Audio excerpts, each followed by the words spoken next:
Hey, what's up, guys and girls? I'm making this video to explain the step-by-step process of applying for your P2 visa so that you can play music. Well, in my particular case, I'm choosing to apply my P2 for my P2 so I can play music, but a P2 is also used for sport industry and just entertainment in general.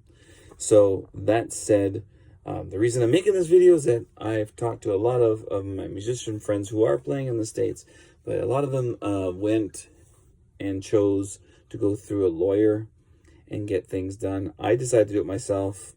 Again, there's a cost savings there. I've done it already successfully in the year of 2022 and was able to work in the US playing music legally.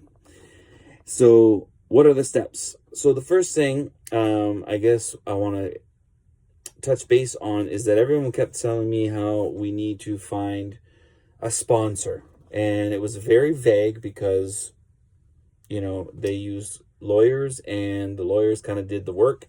And I was like, well, what do you mean? Find a place you can play, blah, blah, blah. And it's like a catch-22. How are you going to play somewhere if you're not supposed to play somewhere as a Canadian? Because you actually can't even go down to the States as a Canadian and practice music with a band legally without a P2.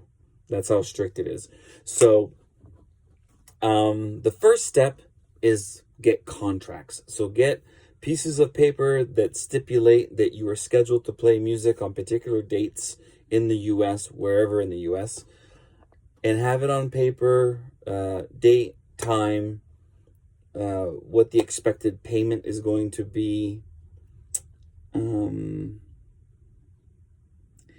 collect all of those and put them together. So I did that. So I have mine here. So this is a simple contract that's been put together. It's multiple dates for the same venue. I have 3 main venues that I play at in the U.S. And there's multiple dates there. There's a minimum of 2 dates per month for me in this particular scenario. In some cases, it's 4 gigs in a month. But that said, if you have at least 2 gigs per month, then you don't need to come back right away. So for instance, if you had 4 gigs over the span of 2 months, you would literally come in for your first gig and not have to leave until the second month and the last gig. And then you have 4 days to get back home unless you ask for an extension, and you can get 10 days. So that's step number 1. You get your contracts. And then after you have your contracts, as a Canadian, you cannot apply on your own. You can't just submit it to the Department of Homeland Security. You actually have to become a member of the AFM, which is the American Federation of Musicians. And so you have to go to afm.com, and there's a Canadian branch, and in Canada they have local across all the provinces. So I'm part of the Niagara local, which is local 298, and so your dues on this have to be paid up 6 months beyond your last gig in the US to make sure that you're in good standing. So that's number 2. After you have your union, now you can actually go ahead and start the application process. So the application process is actually quite simple. It's 5 pages. As an individual, it's quite simple. You've got 5 pages, and it's straightforward, and you just fill it in, and you get all this information when you become a member of the American Federation of Music. You ask them any questions you have, and they will provide you the documentation to fill out. So this documentation I filled out on my own, and essentially it's 3 pages, 2 of which are useless in my application because I'm a single musician going to the US to play music. Now, that will provide me a P2 Now, apparently, I'm the only musician in all of Canada that's going to the US and playing music and bringing my spouse. So every other musician apparently has never asked the AFM, and in Canada it's the CFM, the Canadian Federation of Musicians. But that said, it looks like they don't help you with your spouse. So if you have questions with regards to that, it's called a P4. So, but you have to apply for your P2 first as a musician. Once it's approved, you then have to just Google up P4, and then you'll go to the Customs and Immigration website. If you do a Google, it'll come up, and then you'll just follow the obvious direction there, and they'll take you to a form that you have to fill out. And then there's an interview process for your spouse, and you have to have your marriage license, and you have to prove that you are actually married, or the person that coming down with you is actually married to you. And then they will then process that, and it costs $194 for your spouse. And in my case, it's important to do that because I have gigs spanning over a whole year. So I'm going in this year, 2023, September, and my contracts last up until 2024, September. And I'm actually booking out past into 2025. So while I'm in the US, I'll be applying for this again, but I'll be doing an extension. So that'll be my first extension. This is just a regular application, but next year it'll be an extension. But anyway, P4 for your spouse, okay? The alternative solution to that is a P2S, which is members of the band. So if you're a single like myself and my wife happened to be a singer, then you would add her as a member of your band, and then you would go through the same process twice, essentially. Okay? So that's that. Now, so far what we've done, recap, you got yourself contracts in the States, you've got dates to play, you've become a member of the AFM, you've filled in the application. Now, next step, cost. So your application, you must get a draft for $460 US, and it goes in the name of the Department of Homeland Security. That goes in with the package that you're going to send to the Association of Musicians. Not only do you have your contracts, but to make life easy and clear, because the more clear you are, the easier your application process goes, and your ability to not delay anything and ensure approval so that you can get your P2 visa and cross over to the US. So then what we do is I created this. They provided me a form like this, but it wasn't user friendly and I wasn't able to enter all the stuff. So I recreated this in Excel, and it allows me to put in all the scheduled dates that I have. And this year I have 3 pages worth, which is a whole year.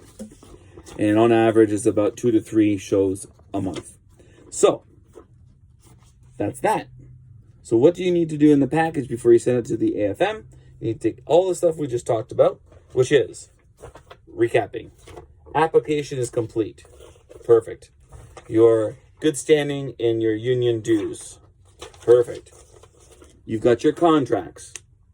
Put those in there. You have your itinerary of your show, which supports your contract. Then you need to scan a picture of your passport, and you need to put that in the package as well. You need to also add the money.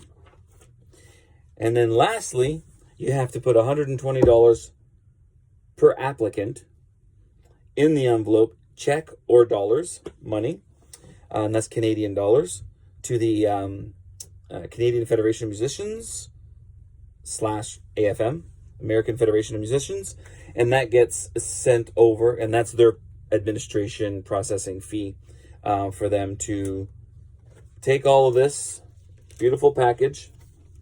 They do their magic, which is an advocacy letter, and they do the final paperwork. I've never seen what the total package looks like, but I do know that I asked the question saying, do I really need to go through you guys? Can I go directly? And the answer is no. You must be a member of the American Federation of Musicians, and which is a union for musicians and entertainers, and you must get them to advocate for you and do the paperwork, and they send it to Homeland Security, and then the Homeland Security, once it's approved, sends it back to the AFM, and then the AFM notifies you, and then you get your information via email as well as via hard copy in the mail, snail mail. So that's that. So once you have the package, what do? Well, you're allowed to cross over, and in the application, you can write down a request when you want to cross over. And so I did that in this instance. And so for my first gig is September 6th, but I would like to get there a little bit early so I can open up our place down in Texas and get my musical instruments and equipment all lined up back in my trailer, etc. And so it's also, 28 hours of driving. So I'm not going to do that in one day. I'm going to do that in 2, 3, maybe 4 days. So driving down, so you put in the date that you were requesting to cross over. When you cross over, you'll mention to them, you will have received in the mail cardboard paper from Homeland Security, and that's essentially your approval to have your visa. You show them that when you get to the border, you park your car, you go and you have an interview upstairs at the border crossing, wherever you're crossing. Last year when I did it, we went upstairs and my wife and I sat down, and quick interview, where are you playing, who's employing you, etc. And it says multiple employers. I showed him my contracts. It says, okay, fine, whatever. Tidbit, they don't automatically put an I-94 stamp in your passport anymore. It's all done online now. And so I didn't do that. So when I was crossing in and out of the U.S., they kept questioning, where is my visa? Why are you coming in you shouldn't be coming in like as a visitor. You should be coming as a P2, but I don't see your I-94, blah, blah, blah. So the good news is that one person finally was nice enough to tell me that I had to print it off. I didn't know. So the original customs officer that I got approved to cross over, when I showed him my paper, didn't mention anything. He stamped it as a P2, but didn't put the I-94 in there. That was up to me. So just so you know, as soon as you cross over and you get established, wherever you're going to be established, get yourself a printer and print off your I-94. And it's super simple. Just Google print I-94 US, and the link will come up right away. And then you just put in your passport information, and it comes up right away, and it'll tell you when your exit date is supposed to be. And that's really what it's all about. So that when you're coming in and out of the country on a P2, they're like, oh, okay, you're fine to come in here, even though as a Canadian, a visitor is only allowed 6 months. You're allowed to go much longer, or as long as your contracts exist in Canada. So that is that. While you're in the U.S., so last year, for instance, my last contract was the end of April. And at the end of April, I had to be my I-94 card said that I had to be back in Canada by May 6th. So we made arrangements and made sure that we were crossed over into Canada before May 6th. And that is that. I'm looking forward to providing an update. Next year, I will provide an update on what the process is and how it goes with regards to extending your stay. But I thought it was important to have someone you can hear talk. And if you guys have questions or whatever, feel free to leave questions down below, and I will do my best to help you out. But those are the steps essentially to get yourself a P2 working visa to be able to play music in the United States and or entertain, whatever it is you do to entertain. And that's it. All right, thanks for listening.